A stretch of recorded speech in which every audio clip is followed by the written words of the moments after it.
Darren Espanto, napipilitan nga lang ba sa tambalan nila ni Jackie Gonzaga?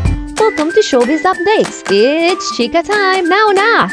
Usap-usapan ngayon ang tambalang Jackie Gonzaga at Darren Espanto.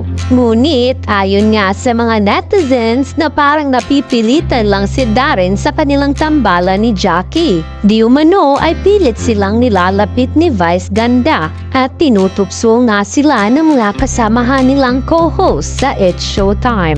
Lingid sa kalaman ng lahat na minsan ding na-link si Darren Espanto kay Cassie Legaspi. Napansin nga ng mga netizens na iba ang kilig ni Darren Espanto nung sila pa ni Cassie Legaspi. Kumani nga ng samut-saring reaksyon ng tambalan ni Jackie at Darren.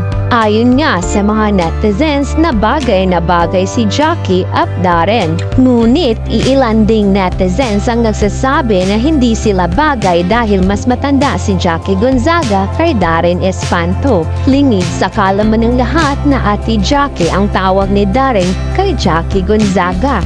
Gayunpaman ay labis na ikinatuwa ng mga taga-suporta nito ang kanilang tambalan. Ayon nga sa mga netizens na kung maging sila man ay walang magiging problema dahil pareho naman silang single na yon. Kung kayo ang tatanungin, napipilitan nga lang ba si Darren Espanto? Just comment down below!